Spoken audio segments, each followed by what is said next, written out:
Vaya. Namo Bhagavate Vasudevaya. Namagyanatamannasya Gananjana Shalakaya.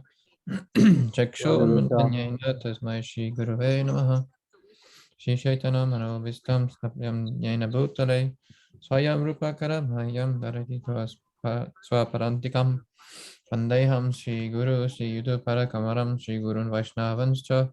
Shri Rupa Sagrajatam Sahagana Raghunatham Tam Shri Jivan Sadvaitam Savadutam Parijana Sahita Krishna Chaitanya Devam Shri Radha Krishna Param Sahagana Lalita Shri Samvetamscha Hey Krishna Karuna Sindhu Dino Bandhu Jagapate Gopishi Gopi Kanta Radhakanta Namostate Tapta Kansana Gorangi Radhe Vrindavaneshwari Vishabhana Sutadevi Pranimari Hari Priye Vanchakapa tu Viryascha Kripasindu Vyavecha Patinam Parvariyo Vaishnavya Namo Namaha Namo Vishnu Padaya Krishna Prishtaya Bhutare Srimati Bhakti Vedanta Swamini Kinamani Namaste Saraswati Deve Gauravani Vacharane Nirvishesha Shunyavare Pachachade Shitarane Sai Shri Krishna Chaitanya Prabhu Nityananda Shri Advaita Gadadhar Srivasari Gauravakturinda Hare Krishna Krishna Krishna Hare Hare Hare Rama Rama Rama Hare Hare. So you have, thank you for inviting me to your wonderful association. Thank you, Prabhu. Nice to be with all of you again. Thank you. Always. Although our numbers are dwindling. There might be some late comings. Maybe it's holiday time as well. People are. Yeah. I think they like what this man who goes around with his big belly and a rich stuff. Santa Claus. Christmas or Santa Claus. They like him more today than anybody else. He's handing out free stuff. And, and all the food that goes with it. Chaitanya Prabhu cannot attend because he has the network problems over there. Oh. Oh, do they? Why? Why? Because they're upgrading the 5G. In Malini? Yeah. The lady confirmed it today in the chat when he was talking to Telstra. They're upgrading the 5G. That's what is network problem. Wow, I always researched it wasn't even coming to Malini. It wasn't meant to go to. You could just drive through to my brother's place. There's like 2 towers on the way. Oh no. There's one tower next to my house. It's a water tower. They're going to putting something there too soon. Unfortunately. Did they find land? Did you guys find some land? Not. We're still waiting on this one guy.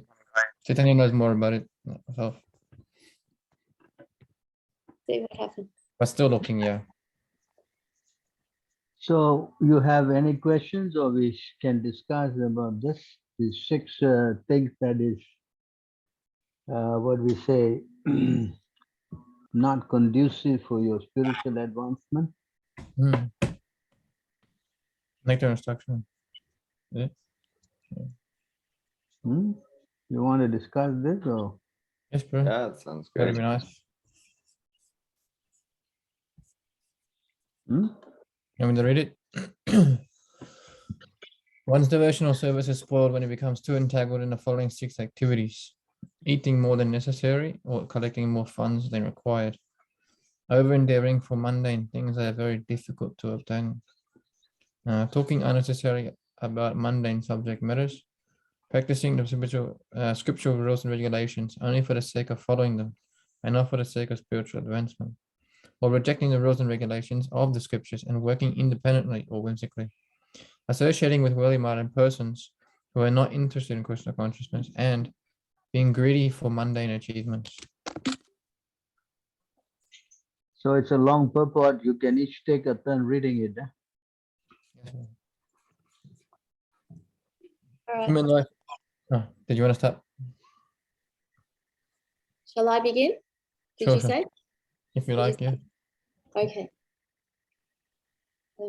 I wanted to ask a question on what we just read. Would you mind taking it back just a moment? Is that possible, to the red part?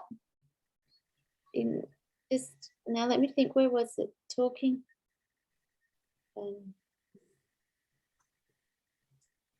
talking unnecessarily about mundane subject matters. So would that refer to, you know, a lot of people, all they talk about now is COVID and vaccines and COVID, you know, all the worldly. That's what you mean when you say talking unnecessarily about mundane subject matters because they're worldly? Is that what you mean? No, we will discuss this. No, once you read, then you'll come to it. Okay. All right. Okay. Part of the Okay. whole, it's part of the whole subject matter we will discuss, no? Yeah, I guess it's just sort of specific to the times, and then it's something else, and then it's something else. All right. Human life is meant for plain living and high thinking. Since all conditioned living beings are under the control of the Lord's third energy, this material world is designed so that one is obliged to work. The Supreme Personality of Godhead has three primary energies or potencies. The first is called the Antaranga Shakti, Antaranga. or the internal potency. The second is called the Tatastha. Tatastha Shakti, or the marginal potency. The third is called the Bahiranga Shakti, or the external potency. Yeah, the living entities constitute the marginal potency, and they are situated between the internal and external potencies, being subordinate as eternal servants of the Supreme Personality of Godhead. The Jivatmas, or atomic living entities, must remain under the control of either the internal or external potency. When they are under the control of the internal potency, they display their natural constitutional activity, namely constant engagement in the devotional service of the Lord. This is stated in the Bhagavad Gita. O son of Pirtha, those who are not deluded, the great souls, are under the protection of the divine nature. They are fully engaged in devotional service because they know me as the Supreme Personality of Godhead, original and inexhaustible. The word mahatma refers to those who are broad-minded, not cripple-minded. Cripple-minded persons always engaged in satisfying their senses, sometimes expand their activities in order to do good for others through some ism, like nationalism, humanitarianism, or altruism. They may reject personal sense gratification for the sense gratification of others, like the members of their family, community, or society, either national or international. Actually, all these activities are extended sense gratification from personal to communal to social. These activities may all be very good from the material point of view, but they have no spiritual value. The basis of such activities is sense gratification, either personal or extended. Only when a person gratifies the senses of the Supreme Lord can he be called a mahatma, or a broad-minded person.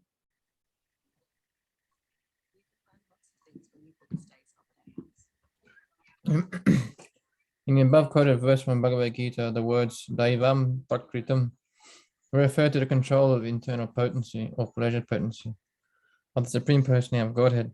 This pleasure potency is manifested as Srimati Radharani, or her expansion Lakshmi, the goddess of fortune.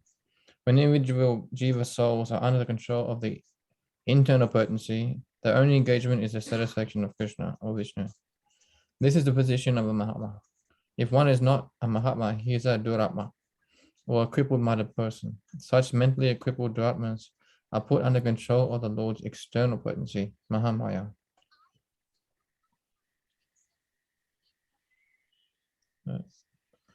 Indeed, all living entities within this material world are under the control of Mahamaya, whose business is subject to them to influence of the threefold miseries.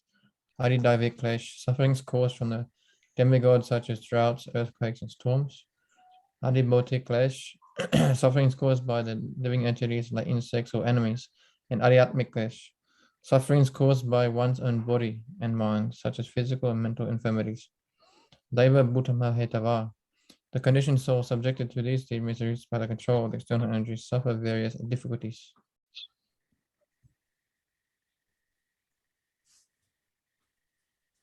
The main problem confronting the conditioned souls is a repetition of birth, age, old age, disease, and death. In this material world, one has to work for the maintenance of the body and soul. But one can perform such work in a way that is favorable for the execution of Krishna consciousness.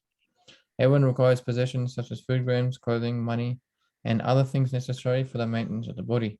But one should not collect more than necessary for his actual basic needs. If this natural principle is followed, there will be no difficulty in maintaining the body. According to nature's arrangement, living entities lower on an evolutionary scale do not eat or collect more than necessary. Consequently, in animal kingdom, there is generally no economic problem or scarcity of necessities. If a bag of rice is placed in a public place, birds will come to eat a few grains and go away. A human being, however, will take away the whole bag. He will eat all his stomach and whole and then try to keep the rest in storage.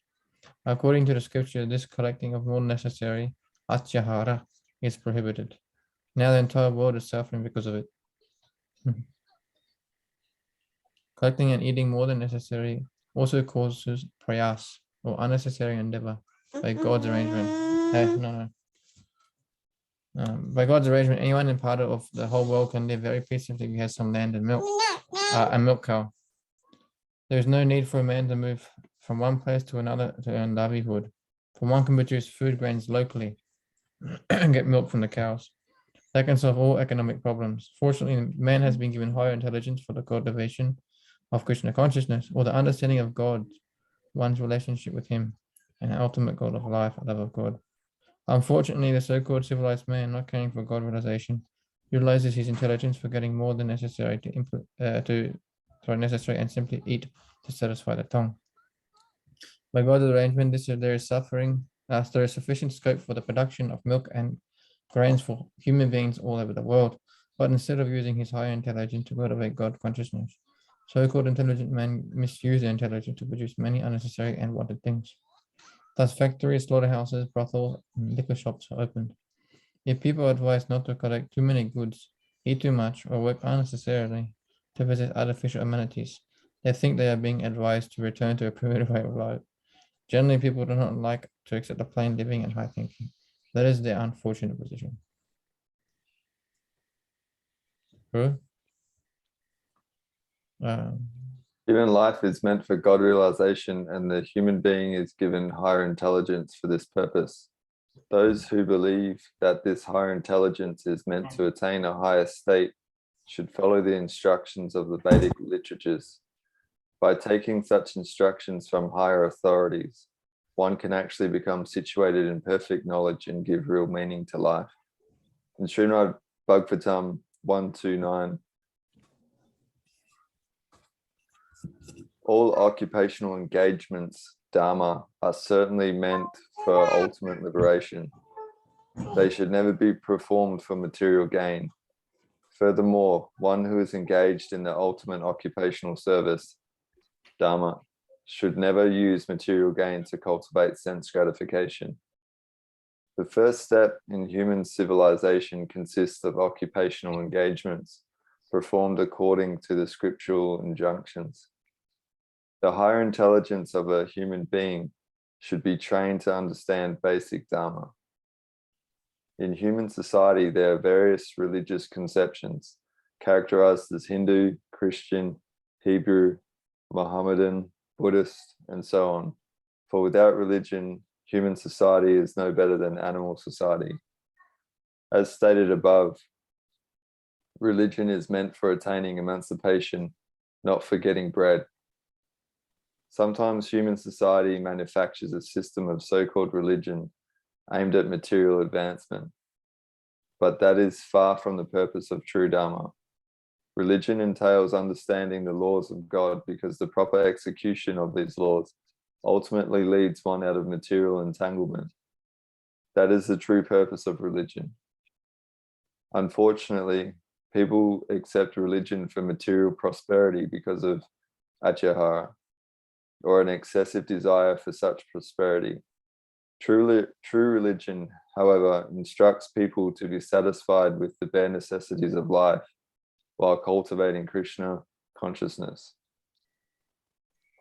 Even though we require economic development, true religion allows it only for supplying the bare necessities of material existence. Jivasya tattva jinasa. The real purpose of life is to inquire about the absolute truth. If our endeavor, prayasa, is not to inquire about the absolute truth, we will simply increase our endeavor to satisfy our artificial needs. A spiritual aspirant should avoid mundane endeavor.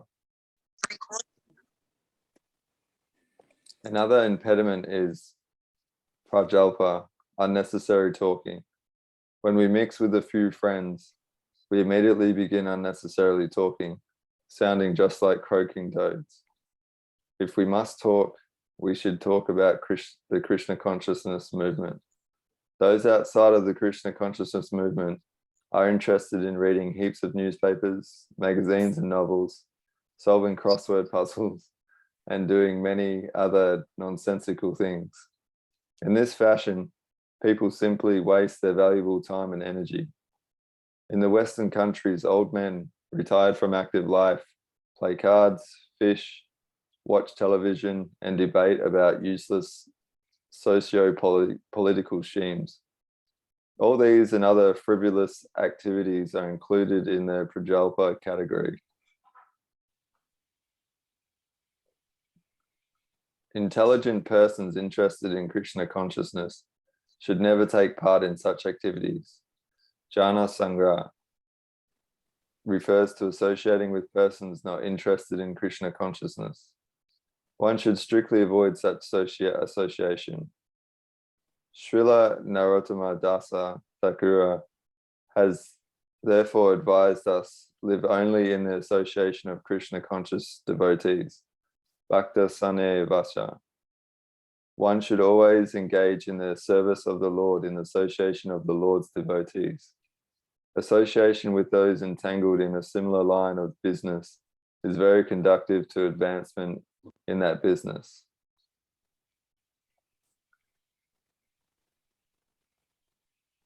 Consequently, materialistic persons from various associations and clubs to enhance their endeavors. For example, in the business world, we find such institutions as the Stock Exchange and Chamber of Commerce. Similarly, we have established the International Society for Krishna Consciousness to give people an opportunity to associate with those who have not forgotten Krishna. This spiritual association offered by our ISKM movement is increasing day by day. Many people from different parts of the world are joining the society to awaken their dormant Krishna consciousness. Srila Bhaktisiddhanta Saraswati Thakura writes in his Anuvritti commentary that too much endeavor to acquire knowledge on the part of mental speculators or dry philosophers falls within the category of atyahara, collecting more than needed. According to Srimad Bhagavatam, the endeavor of philosophical speculators to write volumes of books and dry philosophy devoid of Krishna consciousness is entirely futile. The work of karmis who write volumes of books on economic development also falls within the category of atyahara. Similarly, those who have no desire for Krishna consciousness and who are simply interested in possessing more and more material things, either in the shape of scientific knowledge or monetary gain, are all included under the control of atyahara.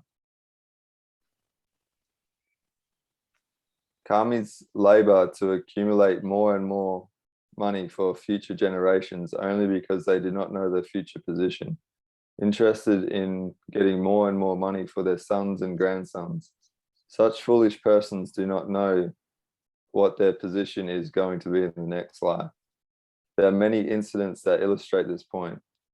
Once a great Kami accumulated a vast fortune for his sons and grandsons, but later, according to his karma, he took his birth in a cobbler's house, located near the building which his previous life had constructed for his children.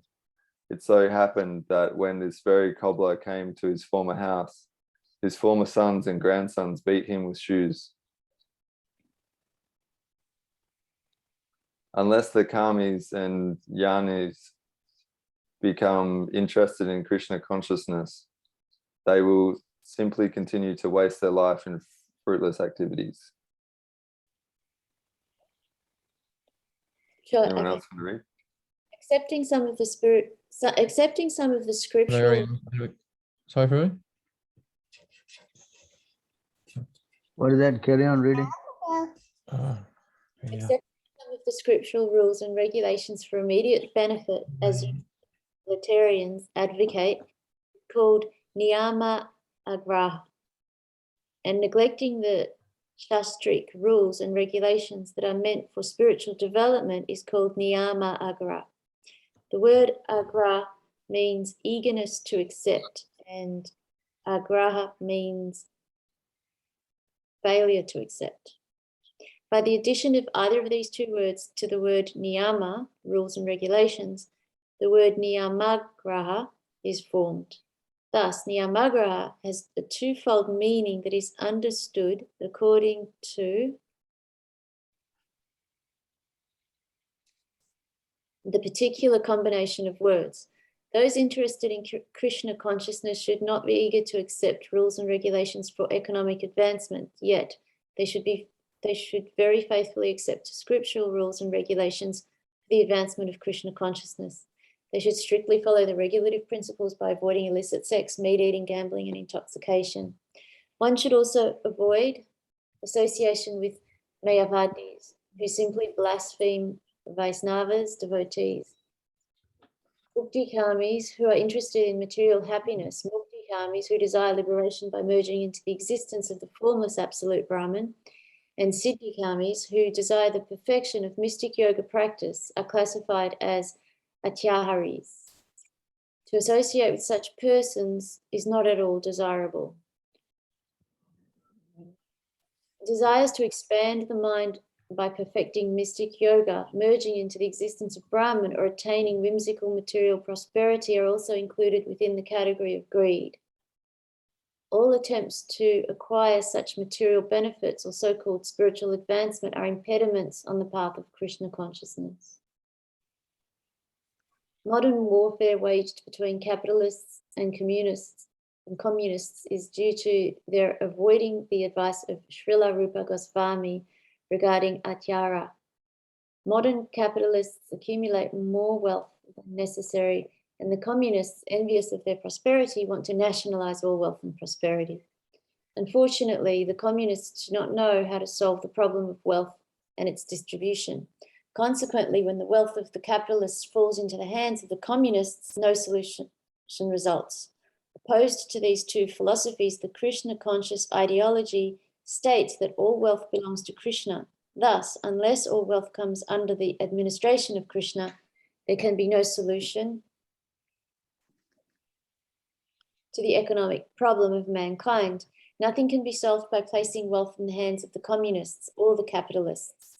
If a $100 bill is lying on the street, someone may pick it up and put it in his pocket. Such a man is not honest.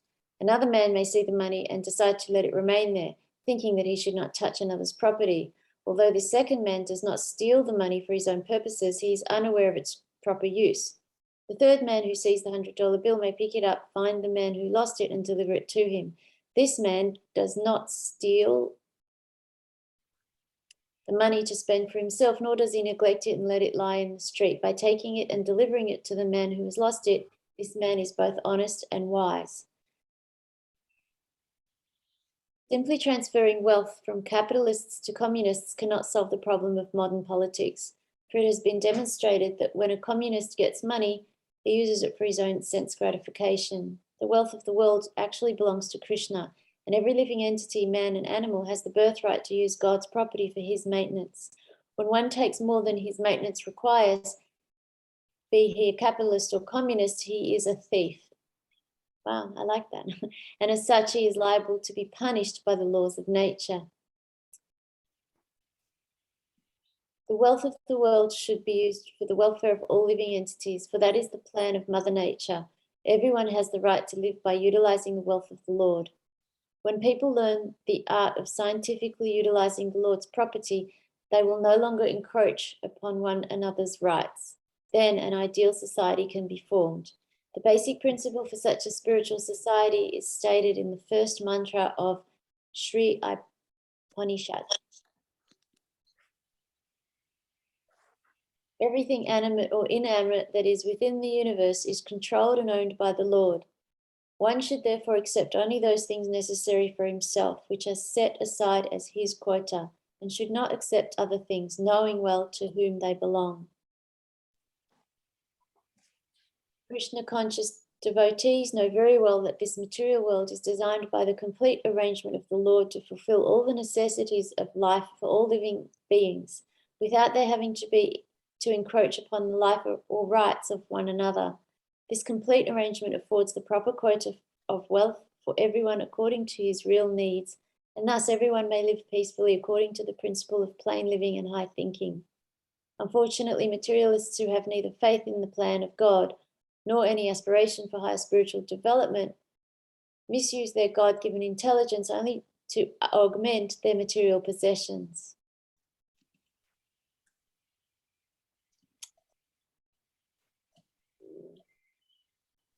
They devise many systems, such as capitalism and materialistic communism, to advance their material position. They are not interested in the laws of God or in a higher goal. Always anxious to fulfill their unlimited desires for sense gratification, they are conspicuous by their ability to exploit their fellow living beings.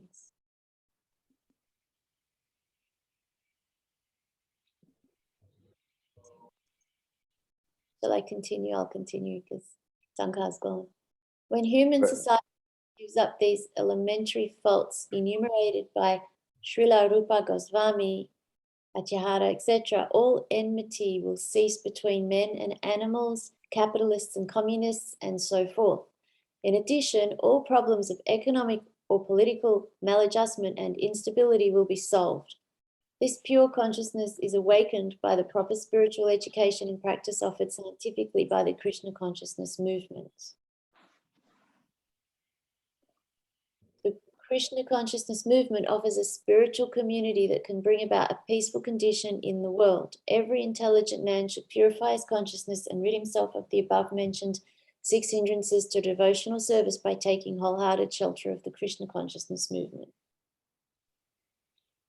So thank you very much for reading the whole purport.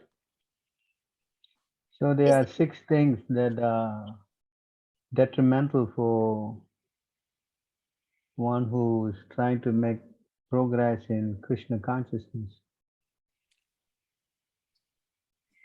And the first one is atihara, which means eating too much,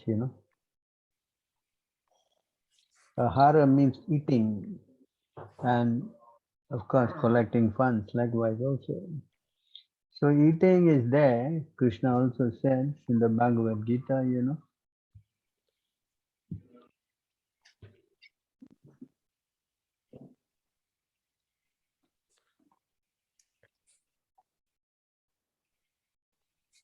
So here Krishna says,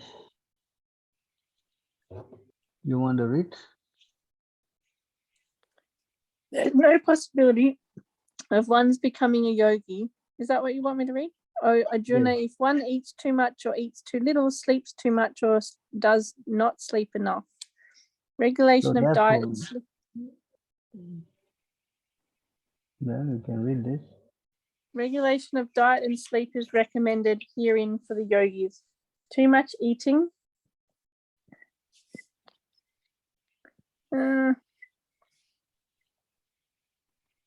My screen's just changed. There we go. Too much eating means eating more than required to keep the body and soul together.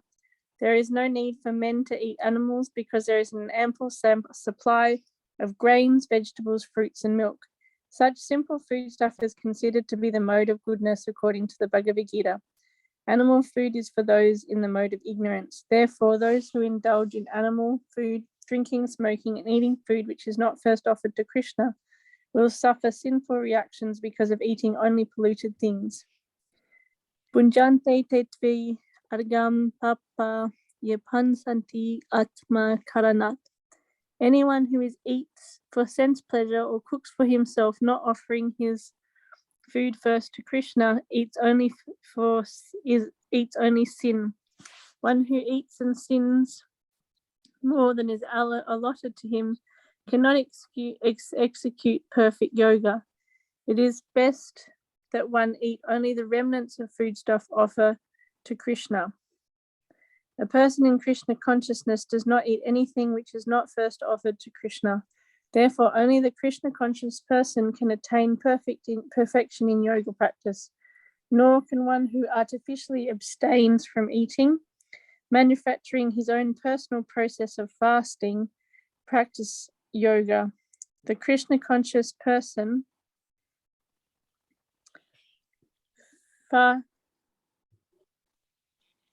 observes fasting as is recommended in the scriptures. He does not fast or eat more than is required, and he is thus competent.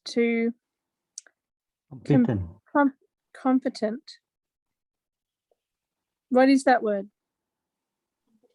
It's not competent, is it?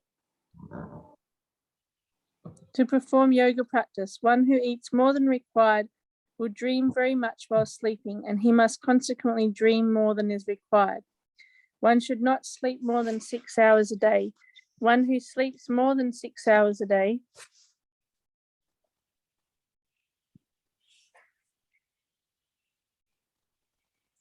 more than 6 hours out of 24 is certainly influenced by the mode of ignorance. And a person in the mode of ignorance is lazy and prone to sleep a great deal. Such a person cannot perform yoga. So you see how eating too much and eating not at all are both not very much encouraged. You have to learn how to eat just nice, or better eat less, Also said here, he is regulated in his habits of eating, sleeping, recreation, and work, and mitigate all material pains by practicing the yoga system. So one should learn how to eat, You cannot eat too much. Especially, it is said here that one who is interested in making spiritual advancement, he should learn how to eat less,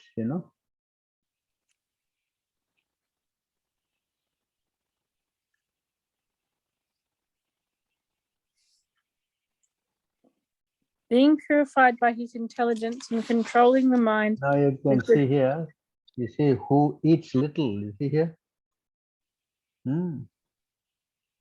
So one way of trying to control all the senses is to eat less, Okay? Eating less is one of the important spiritual, I would say, qualities.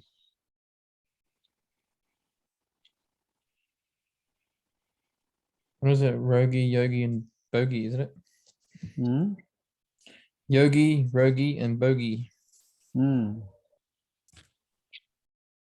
So one of the qualities of a devotee, the devotee has 26 good qualities. Yeah. And one of his quality that he does not eat anything more than required.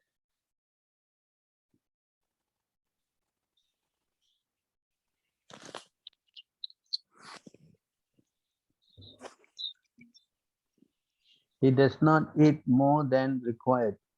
See? So this is a very important aspect in making spiritual advancement, because you can see here, eating more than required, it will exert pressure onto the tongue, the belly, and the genitals are all in one straight line. So when you eat so much, then the pressure will be exerted on the tongue. As far as the urges of the tongue, we all experience that the tongue wants to eat palatable dishes. Generally, we should not allow the tongue to eat according to its choice, but should control the tongue by supplying prasadam. The devotee attitude is that he will eat only when Krishna gives him prasadam. This is the way to control the urges of the tongue. One should take prasadam at scheduled time and should not eat in restaurants sweet meat shop simply to satisfy the whims of the tongue or belly. If we stick to this principle of taking only Krishna prasadam, the urges of the belly, the tongue can be controlled. Hmm? So you can see here, I'm trying to point out.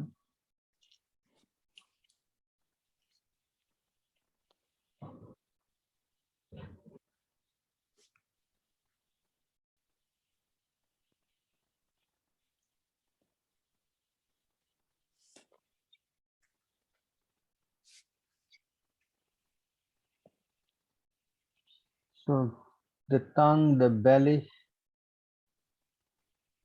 they're all in a straight line. You know?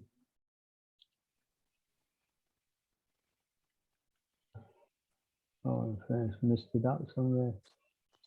So if you can control the eating, then you will can control the what we say. Here it is. See? As stated before, the tongue, belly, and genitals are straight line. So when you eat food too much, you put pressure on the belly, and that agitates the genitals. So sexual urge will then become prominent, you know. So therefore we should be very careful to learn how to eat accordingly, especially less, you know. Because of all the sense organs, the tongue is the most difficult to control. The tongue is the most difficult of all the sense organs. And if anyone can control the tongue, then he says that he has actually, you know, has developed some strength. And if you cannot control the tongue, then everything is a mess, you know.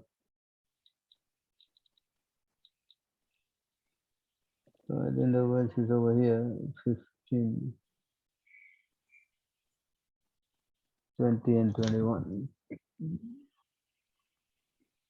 See here. You want to read that, please?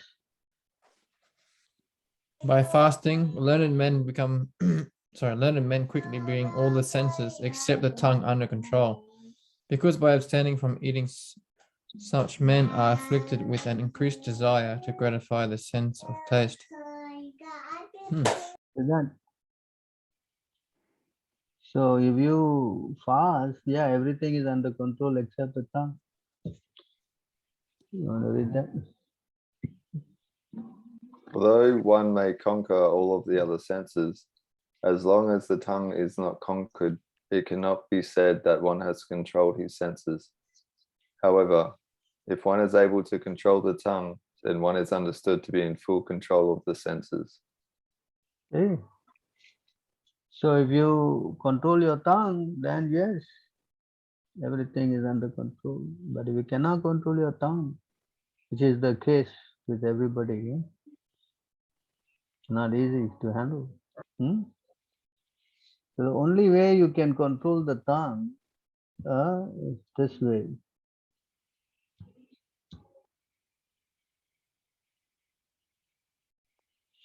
There's no other way you can control the tongue except by this.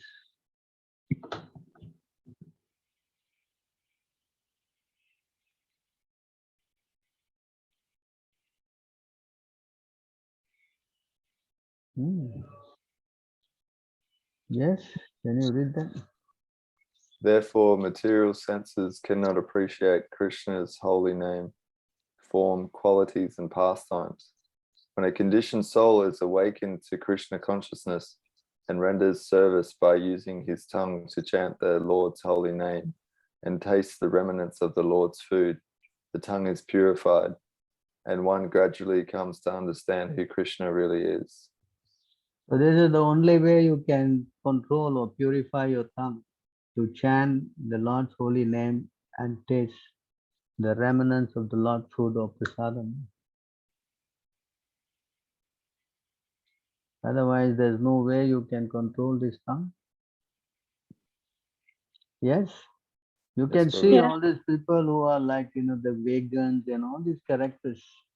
They may claim, eating only, but how long, Yes, Yes, Prabhu.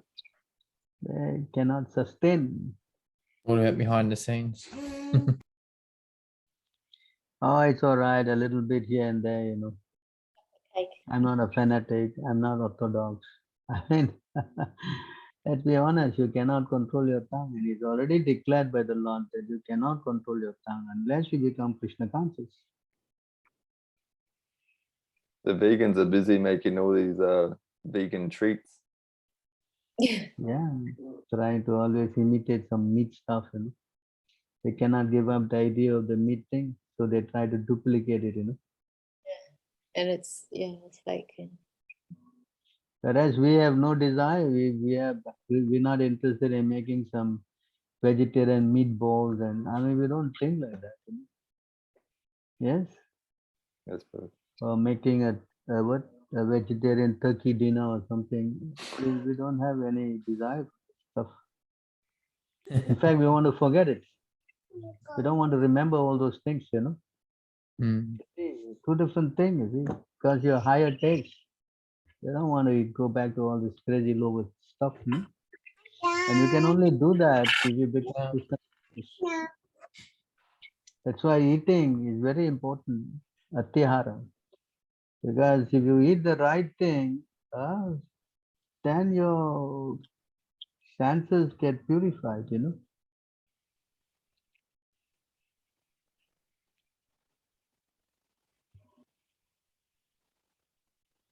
The senses get purified.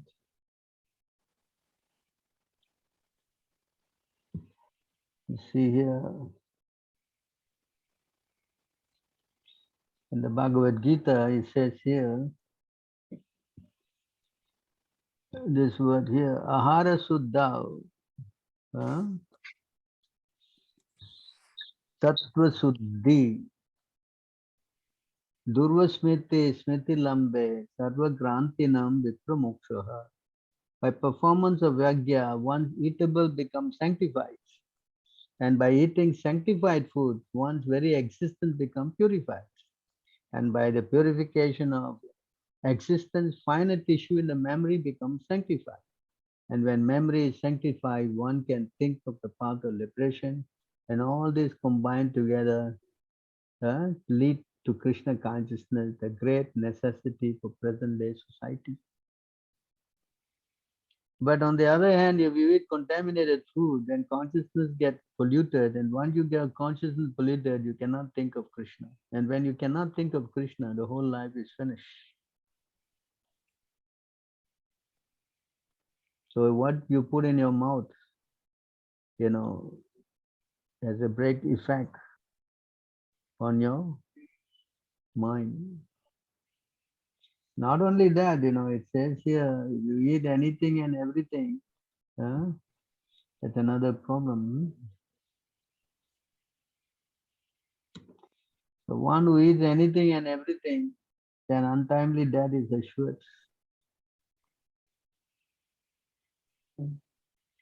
Remember this verse. So you want to go in for anything and everything?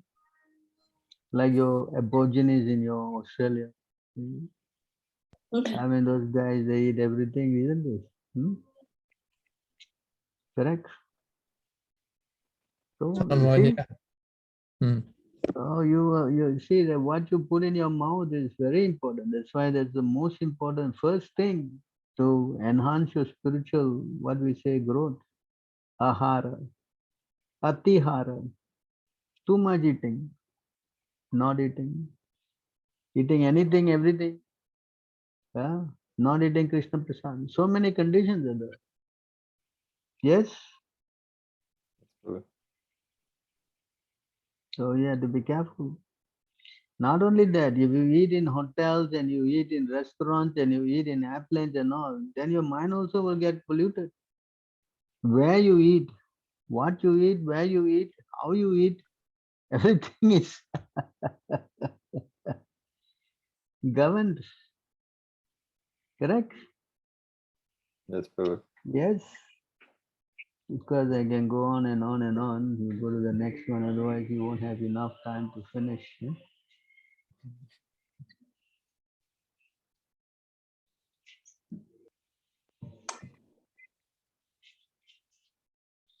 The next one is priyasa.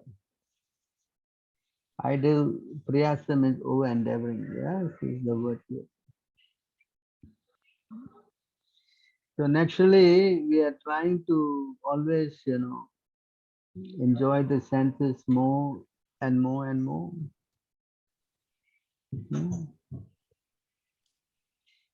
Says here in this verse, of course, Prabhupada has spoken at length on the whole issue.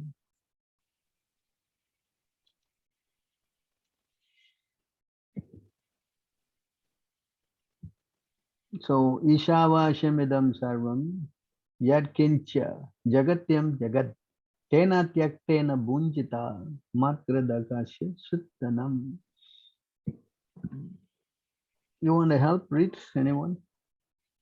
Everything animate and inanimate that is within the universe is controlled and owned by the Lord. One should therefore accept only those things necessary for himself, which is set aside in his quota, and one should not accept other things, knowing well to whom they belong. So this means that you should accept what is your quota. Over endeavoring, that is the problem with this material sense gratification. You never want to have enough. You always want to have more and more. One may aspire to live for hundreds of years if he continuously goes on working in that way. For that sort of work will not bind him to the law of karma. There's no alternative to this way for man. So just now Prabhupada gave the example of a bag of rice, if you throw on the street, then the birds will take their share and every animal will take their share. But if a man comes, he will hold it, Greed, this. That's why Prabhupada quoted that verse just now in the Bhagavatam. It says this, no? We have all read this now. Dharmasya apavargasya narto artoyo upakalpate nartasya dharmekya kantasya kama labhaya kesmitaha. Please carry on. All occupational engagements are certainly meant to for ultimate liberation.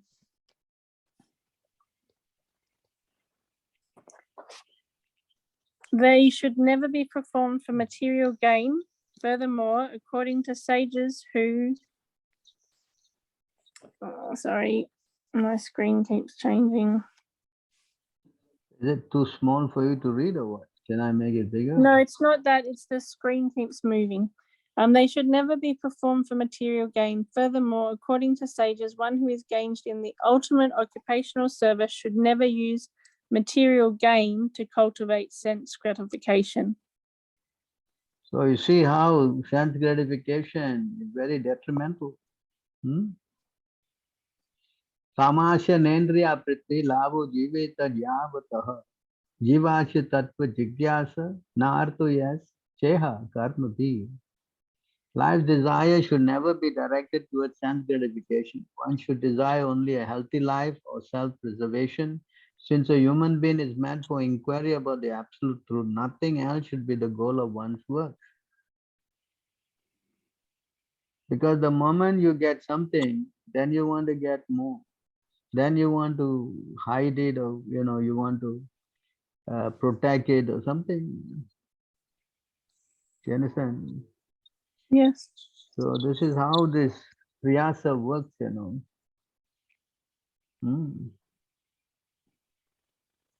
But of course, we should try to use that in Krishna's service. We want to get more and more of Krishna and not Maya. That's why Krishna says in this verse,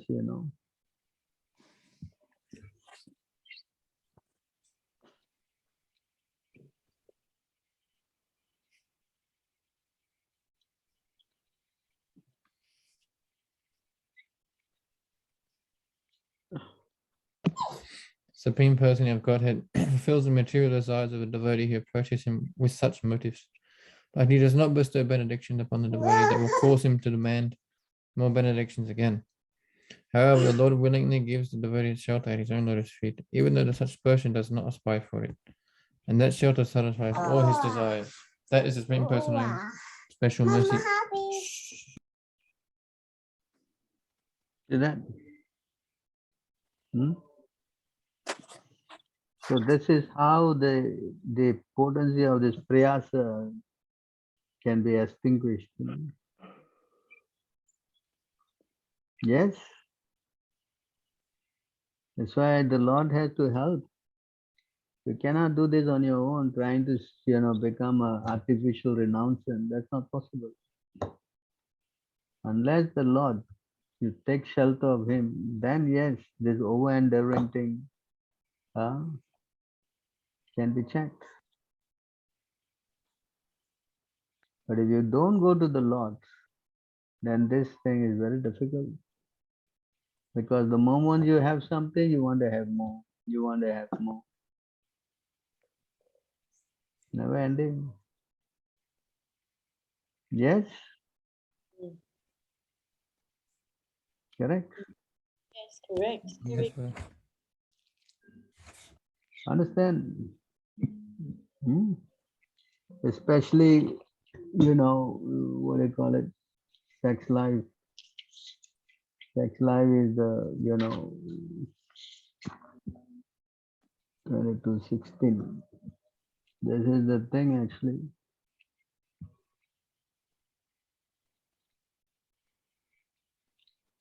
This is how it works, Oh my Lord, there's no limit to the unwanted orders of lusty desires. Although I have rendered these desires so much service, they have not shown any mercy to me. I have not been ashamed to serve them, nor have I even desired to give them up. O my Lord, O head of the Yadu dynasty. Recently, however, my intelligence has been awakened, and now I'm giving them up. Due to transcendental intelligence, I have now refused to obey the unwanted orders of this desire. I now come to you to surrender myself at your fearless lotus feet. Kindly engage me in your personal service and save me. So this is the only way. You desire, you can never end. I want this, I want that, it never ends. But when you go to the Lord, then this whole thing is turned around. Yes? Yes. That's why the Lord says, you please surrender to me. Then only you can overcome my mind. If you don't surrender to me, there's no possibility of overcoming Krishna's mind. That's not possible. Yes? Deviyesu gunamaya mamamaya turatyaya. Mam eva e prapadyante, mayam etantarantite. This is very significant, these two words, The divine energy of mind consisting of the three modes of material nature is difficult to overcome. But those who have surrendered unto me can easily cross behind it. This is the thing, to purify this contamination in our hearts. We have to go to the Lord. Yes? Yes. All right, so we will go to the next one. Is this clear? Yes. Yes, sir. Yes, Prabhu. That's why the money is what is the most polluting thing, correct? Sweeter than honey.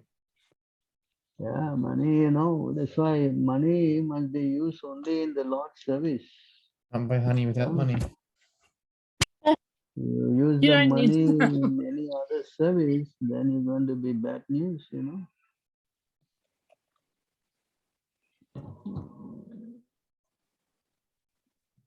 It is the thing that kind of gets everybody entangled. The proper fruit of acquired wealth is religiosity. The proper fruit of acquired wealth is religiosity. That means you get money, you must use for the purpose of service to God, Krishna, on the basis of which one can acquire a philosophical understanding of life that eventually matures into direct perception of the absolute truth, and thus liberation from all suffering. But materialistic people, a person, however, utilize the wealth simply for advancement of their family situation, they fail to see the insurmountable death will soon destroy their frail material body. You understand? Yes. Yes. This is the big problem. I have very little time. I'm just on the second one. I got to explain the whole thing. I might see how much I can go.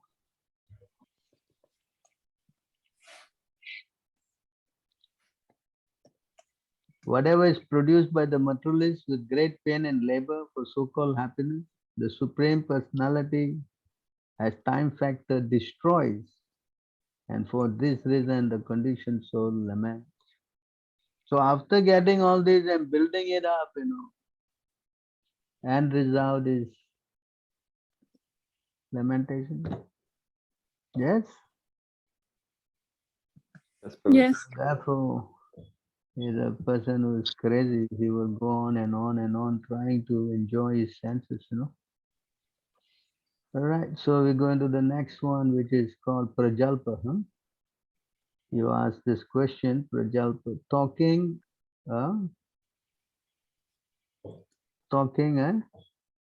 unnecessarily about mundane subject matters. Yes? Yes. So people who are not devotees, they have got so many things to talk about, no?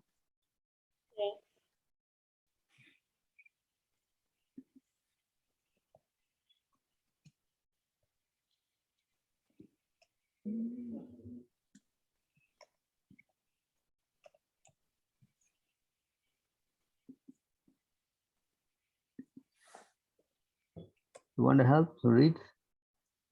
One who has not listened to the messages about the prowess and marvelous acts of the personality of Godhead, and has not sung or chanted loudly the worthy songs about the Lord, is to be considered to possess ear holes like the holes of a snake and tongue like the tongue of a frog. See that? So when you have the tongue of a frog and you just vibrate all mundane subjects, what are you going to get? Inviting the snakes to come and eat you. Yes?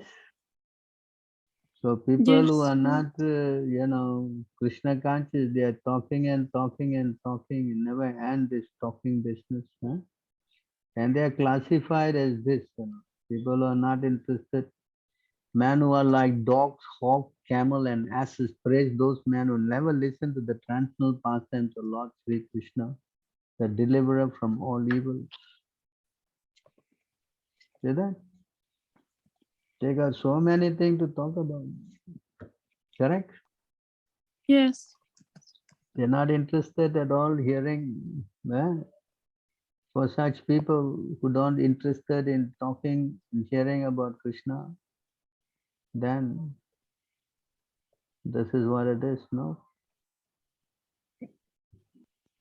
Both by rising and setting, the sun decrease the duration of life of everyone, except one who utilize the time by discussing topics of the all good personality of Godhead. So if you talk about Krishna, then your life is expanded. But you talk about subject matters other than Krishna consciousness, then it's a sad story. Yes? Yes. So if you talk about mundane subjects, then you will be attracted to Maya. Yes. And when you go to Maya, you lose all your spiritual qualities.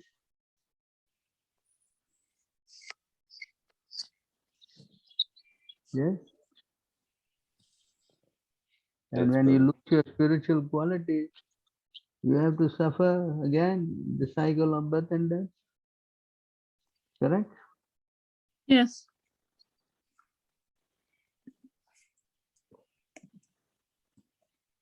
See, those people who are interested in not interested in Krishna consciousness.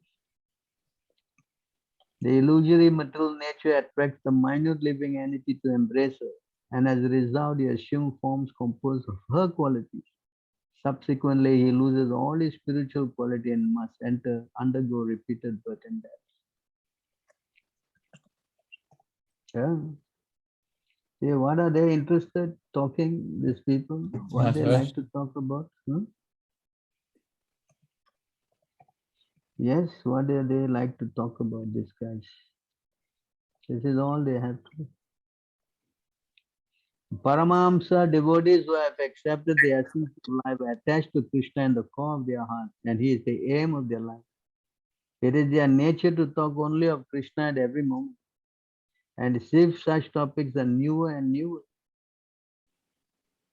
they are attached to such topics, just as materialists are attached to topics of woman and sex.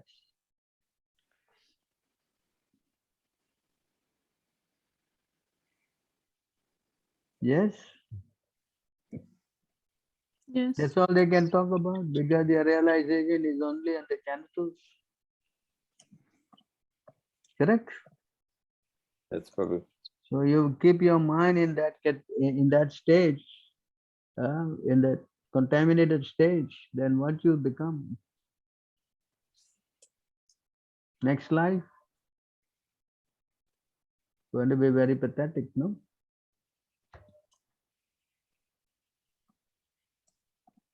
Yes? That's Yes, Prabhu. Prabhu. Not a big good news, no? Correct? Yes.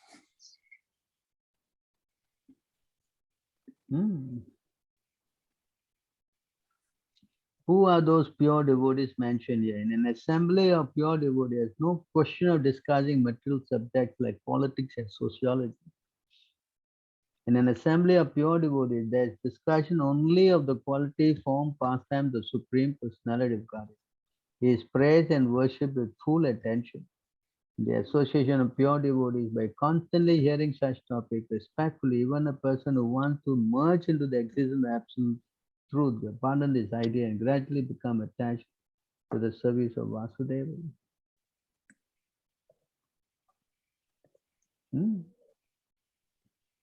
Yes? Yes.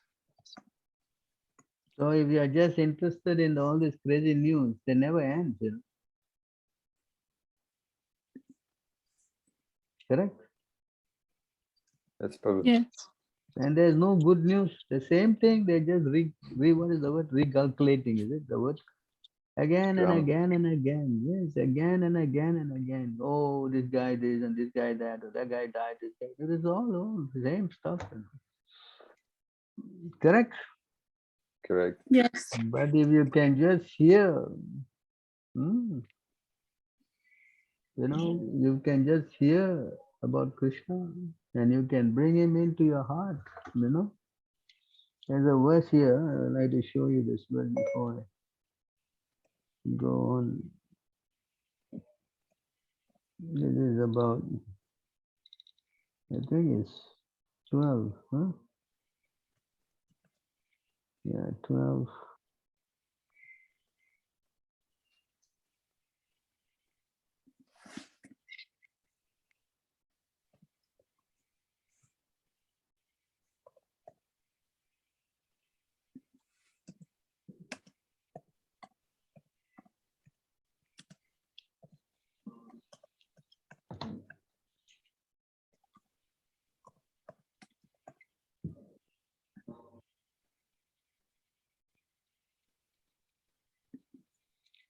So they say this is the thing. If even only once, or even by force, one brings the form of the Supreme Personality of Godhead into one's mind, one can attain the supreme salvation by the mercy of Krishna, as did Aghasura.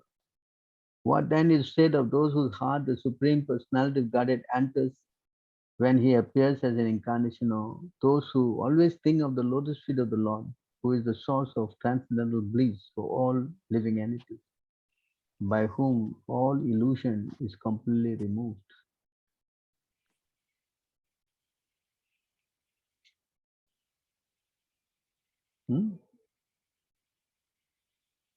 That's why chanting is so important.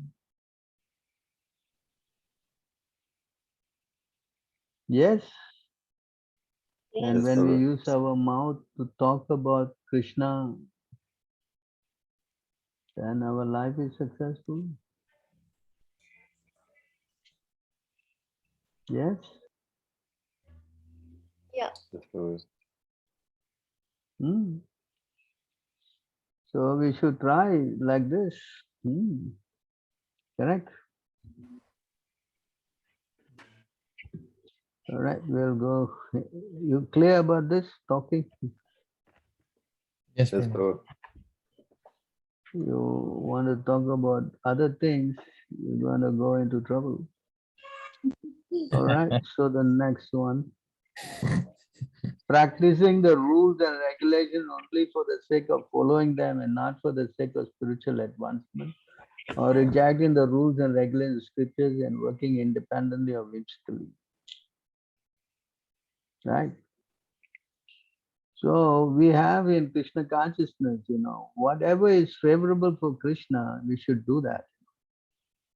And whatever is not favorable for Krishna, we should not be very, what we say, the word stereotyped, only, oh, I cannot do this, I cannot do that. And, we should try to understand that for Krishna, we should do it, this verse, anashaktasya vishayan yataham upayunjitaha nirbandha Krishna sambandhe yukta vairagyam yuchyate prapanchikritaya buddhaya hari sambandhi vastunaha mumukshubhi parityago vairagyam palgu katayate. When one is not attached to anything but at the same time accept everything in relation to Krishna, one is rightly situated above possessiveness. On the other hand, one who rejects everything without knowledge of his relation to Krishna is not as complete in his renunciation. So we should follow all these rules to develop an attraction for Krishna. Not just following the rules blindly, You understand this point? I give you an example. One should learn how to be, what some people, say the quality of becoming silence is a very good point, They call it maunam. Maunam means silence. Yes? But our case, silence is good, but actually if you have to talk about Krishna, that's better. Yes? Yes, Prabhu. So just blindly following the rules of silence is not very valid. No? You understand this point? So we should learn how to apply this in Krishna consciousness. Not just whimsically doing some things, makes sense. And at the same time, we don't follow any rules, that is also bad,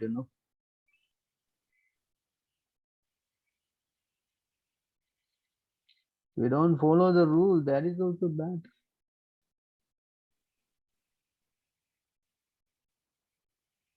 You want to have read this?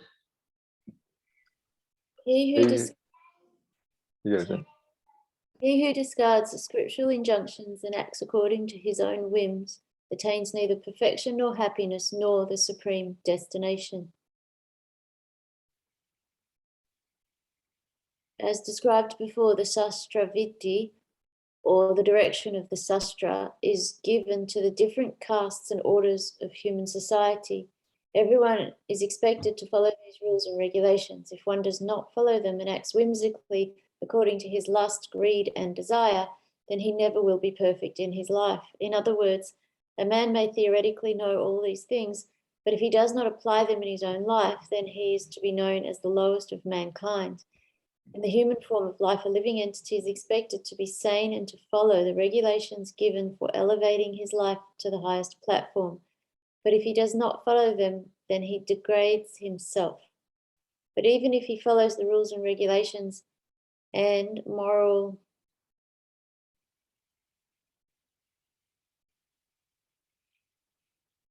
principles and ultimately does not come to the stage of understanding the Supreme Lord, then all his knowledge becomes spoiled.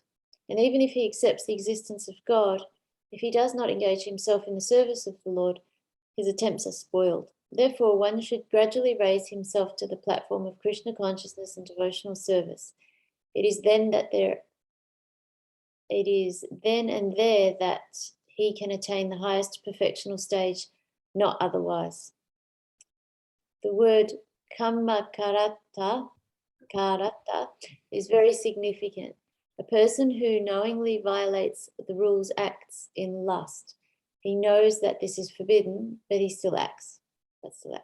This is called acting whimsically. He knows that this should be done, but still he does not do it. Therefore, he is called whimsical. Such persons are destined to be condemned by the Supreme Lord. Such persons cannot have the perfection which is meant for the human life. The human life is especially meant for purifying one's existence, and one who does not follow the rules and regulations cannot purify himself, nor can he attain the real stage of happiness. Surrender unto me. So this is the point. Understand? Therefore, we need the spiritual master to help us to know what to do, what not to do. You understand? We cannot take the guidance of our mind. That is the worst. Yeah. Understand? Is it clear? Yes, Prabhu. And the last, what is that? Association. Jana Sangasya. Jana Sangasya. This is the thing. Associating with worldly minded people who are not interested in Krishna consciousness. If we go and associate with such people, then it is going to be very difficult for us to make spiritual advancement. Chaitanya Mahaprabhu, he has said, no, that what's the symptom of a devotee? A symptom of a devotee is that, this is explained here.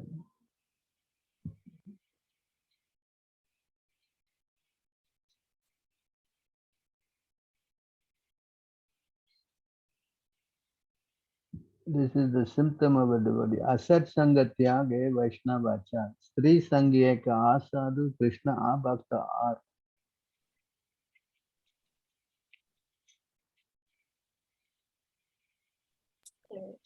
For a Vaishnava, the standard behavior is to avoid association of ordinary people not interested in Krishna Bhakti. Some common people are first those who are too mutually attached, especially to women, and the second, people who are not at all devotees of Lord Krishna. Vaishnava should avoid the company of these two kinds of people. What if it's family and people, like, we can't always avoid the company of our own family. So Well, you can, association means to go there and if you preach to them, then you are giving your association. But if you go there and you taking their so-called, association, that's bad, You understand? If you're going there to talk about Krishna and help them in Krishna consciousness, that's fine. But you go there and you become one of them, frivolously engage in all mundane subject matters, then you're implicated. You understand? yeah. Can you read this? Yeah, by association with worldly people, one becomes devoid of truthfulness, cleanliness, mercy, gravity, spiritual intelligence, shyness, austerity, fame, forgiveness, control of the mind, control of the senses, fortune and all opportunities. One should not at any time associate with a coarse fool who is bereft of the knowledge of self-realization and who is no more than a toy animal in the hands of a woman. The illusion and bondage that accrue to a man from attachment to any other object are not as complete as that resulting from association with a woman or with men too much attached to women. Then,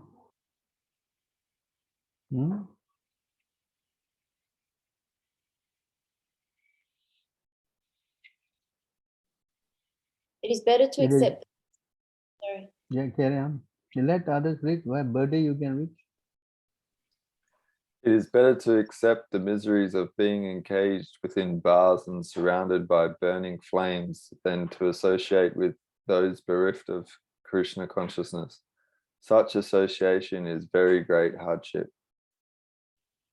Right? So it's better to be encaged within bars surrounded by burning flames and wild animals than to be with people who are not devotees, you know. You understand?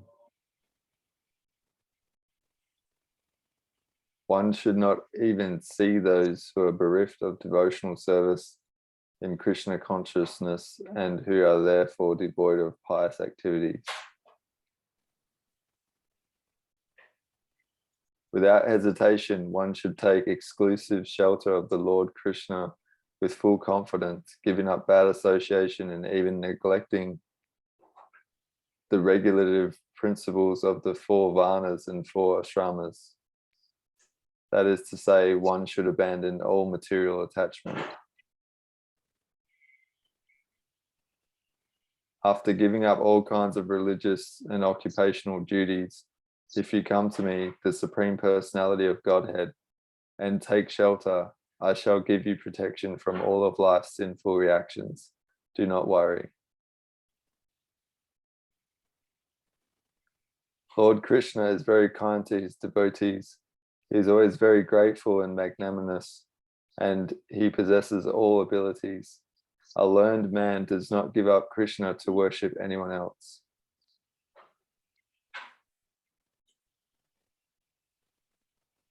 My dear Lord, you are very affectionate to your devotees.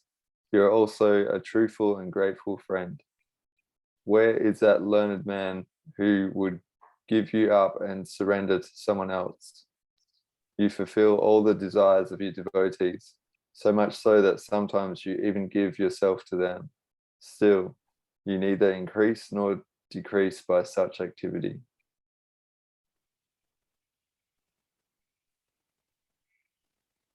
Whenever an experienced person develops real knowledge of Krishna and his transcendental qualities, he naturally gives up all other engagements and renders service to the Lord. Buddha gives evidence concerning this.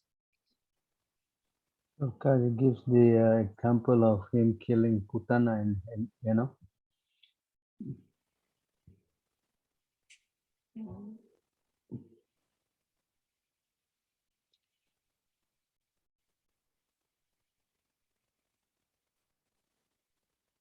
For the conditioned souls, the human body is most difficult to achieve, and it can be lost at any moment.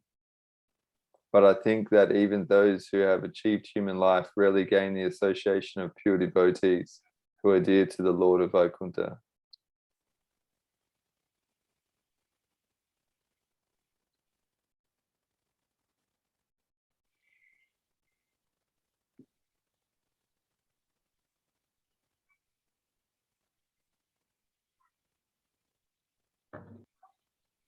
Therefore, O completely sinless ones, I ask you to kindly tell me what the supreme good is.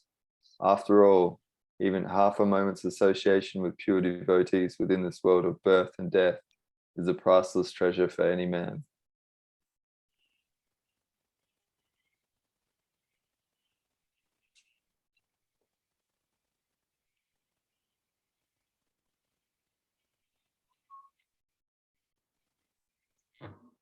Please speak about how one engages in the devotional service of the Supreme Lord.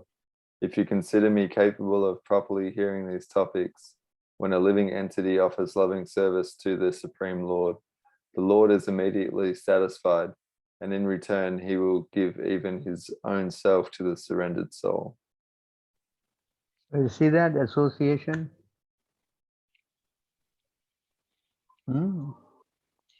If we associate with the non-devotees, then, we'll also develop all the bad qualities. See, we associate with the Mayavadis, those people who are, thinking that God has no form. Here.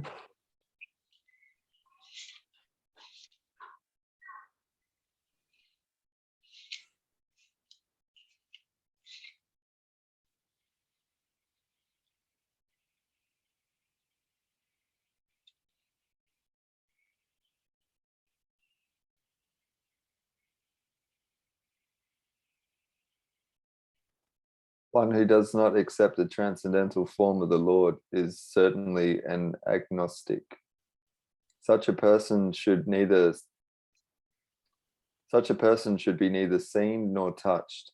Indeed, he is subject to be punished by Yamaraj. Yamaraj. The Buddhists do not recognize the authority of the Vedas. Therefore, they are considered agnostics. However, those who have taken shelter of the Vedic scriptures yet preach agnosticism in accordance with the Mayavada philosophy are certainly more dangerous than the Buddhists. So we don't accept all these people's association, no? Yes? Yes, Prabhu.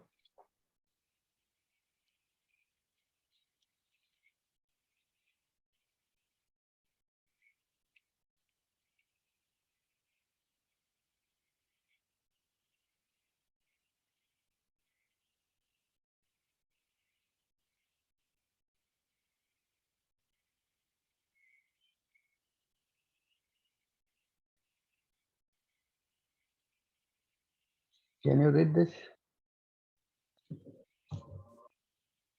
Lord Chaitanya was once asked by one of his household or devotees what the general behavior of a Vaishnava should be. In this connection, Lord Chaitanya replied that a Vaishnava should always give up the company of non-devotees. Then he explained that there are two kinds of non-devotees. One class is against the supremacy of Krishna, and another class is too materialistic. In other words, those who are after material enjoyment and those who are against the supremacy of the Lord are called a Vaishnava, and their company should be strictly avoided.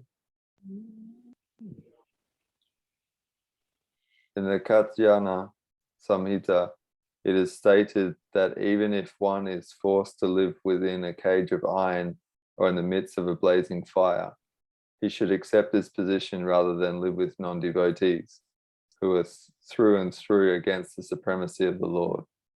Similarly, in the Vishnu Rahasya, there is a statement to the effect that one should prefer to embrace a snake, a tiger, or an alligator rather than associate with persons who are worshippers of various demigods and who are impelled by material desire. In the Srimad Bhagavatam, it is instructed that one may worship a certain demigod if he is desirous of achieving some material gain. For example, one is advised to worship the sun god if he is desirous of getting rid of a disease condition. For a beautiful wife, one may worship Uma, the wife of Lord Shiva. And for advanced education, one may worship Saraswati. There are a similar list of worshippers of all demigods according to different material desires. But all of these worshippers, although they appear to be very good devotees of the demigods, are still considered to be non-devotees. They cannot be accepted as devotees. The Mayavadis, impersonalists, say that one may worship any form of the Lord and that it doesn't matter because one reaches the same destination anyway. but it is clearly stated in the Bhagavad Gita that those who are worshippers of the demigods will ultimately reach only the planets of those demigods, while those who are devotees of the Lord himself will be promoted to the Lord's abode, the kingdom of God. So actually these persons who are worshippers of demigods have been condemned in the Gita. It is described that due to their lusty desires, they have lost their intelligence and have therefore taken to worshipping the different demigods. So in the Vishnu Rahasya, these demigod worshippers are forcibly condemned by the statement that it is better to live with the most dangerous animals than to associate with these persons. So you see how association, yes, Yes, Prabhu. also associating with meat eaters,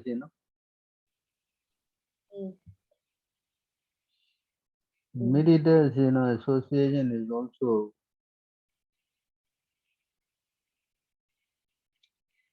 this is the verse.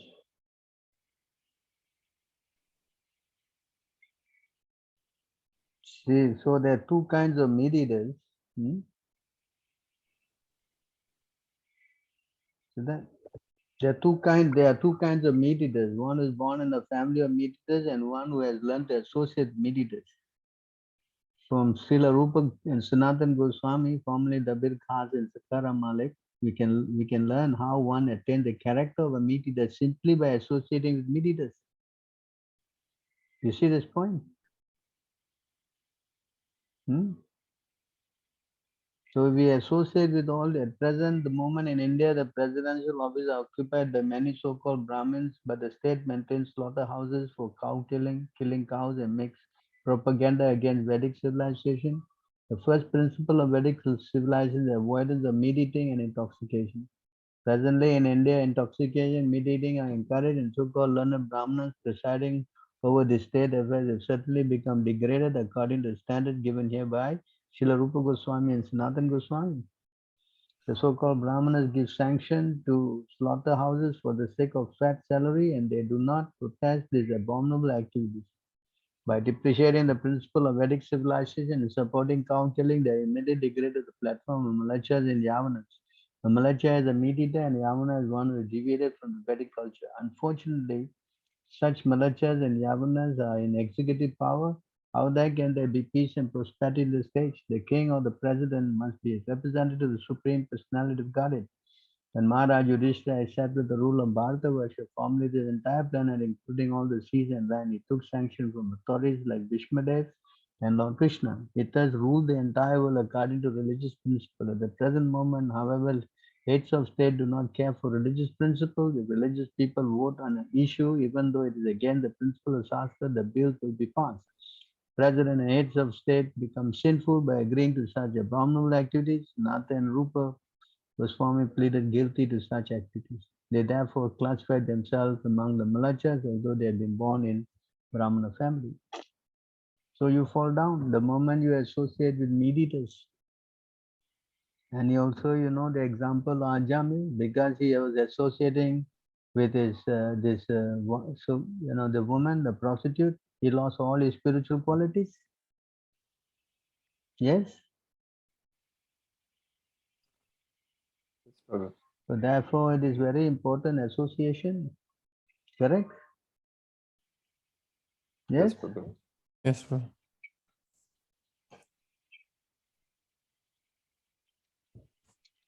And the last one is being greedy, being greedy for mundane achievements. So if a devotee is greedy, then a big problem. Right, so we'll go to this and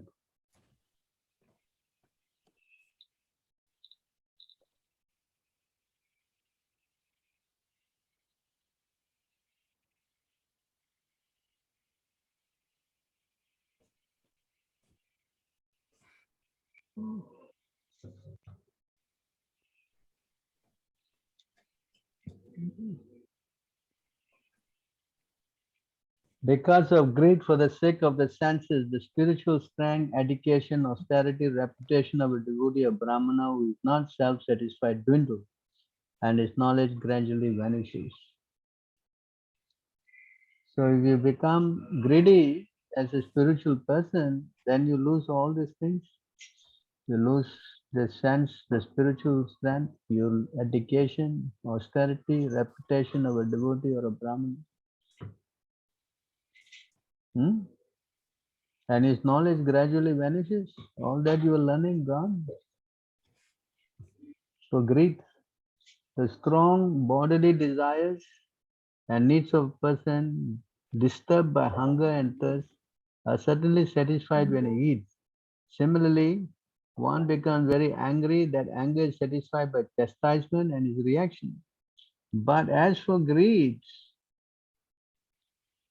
even if a greedy person has conquered all the direction of the world or has enjoyed everything in the world, still he will not be satisfied. See this point here? So then how to use this greed then? Proper application of this greed. Yeah?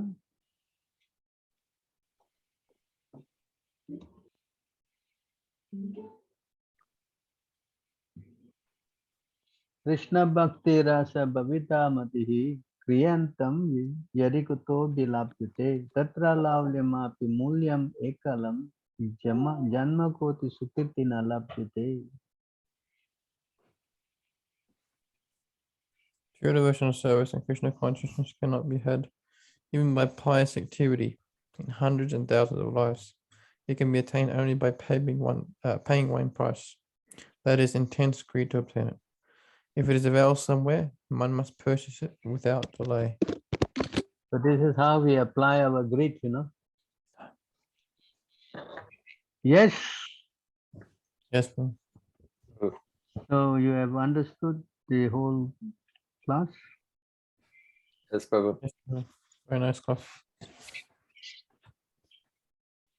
So we have to be careful. If we want to make spiritual advancement, we should not get ourselves entangled in the six folds, Eating too much, endeavoring so much, talking unnecessarily, following the rules for the sake of it and not for making Krishna conscious advancement, or neglecting the rules and regulations. 5, associating with worldly minded people, wrong association, associating with those people who are agnostic, Mayavads, Buddhists, people who are interested in worshipping demigods, and finally become greedy.